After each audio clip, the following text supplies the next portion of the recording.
ఒంగోలులో దారుణం చోటు చేసుకుంది. క్షణికావేశంలో తల్లిదండ్రులు కన్న కూతుర్ని గొంతు నిలిమి చంపేశారు. అనుకోకుండా జరిగిన ఈ దారుణాన్ని కప్పిపుంచేందుకు కూతురు ఆత్మహత్య చేసుకుందని నమ్మబలికారు. ఘటనపై దర్యాప్తు ప్రారంభించిన పోలీసులకు విస్తుగొల్పే విషయాలు వెలుగులోకొచ్చాయి. వివాహమైన వ్యక్తిని ప్రేమించిందని కుమార్తెను మందలించినా ఫలితం లేకపోవడంతో ఆవేశంలో గొంతు నిలిమితే అది కాస్త మరణానికి దారితీసింది.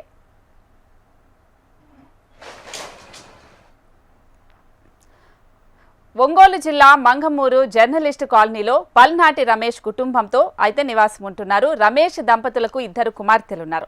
పెద్ద కూతురుకి పెళ్లైంది. చిన్న కూతురు అనూష హైదరాబాద్లో జాబ్ చేసింది. కొంతకాలంగా తల్లిదండ్రుల దగ్గర ఉంటుంది. ఈ క్రమంలో ఎదిరింట్లో ఉంటున్న ఒక పెళ్లైన వ్యక్తితో ప్రేమలో పడింది. ఈ విషయాన్ని తెలుసుకున్న తల్లిదండ్రులు కూతుర్ని మందలించారు. ఆ వ్యక్తిని సైతం అనూష జోలికి రావద్దు అంటూ హెచ్చరించారు.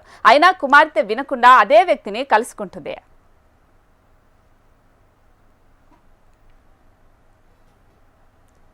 తల్లిదండ్రుల మాట పెడచెవిన పెట్టిన అనూష అదే వ్యక్తిని తిరిగి కలుసుకునేందుకు ప్రయత్నించింది. ఈ నెల 15న మరోసారి మందలించారు. దీంతో అనూషకు తల్లిదండ్రుల మధ్య తీవ్ర వాగ్వాదం జరిగింది.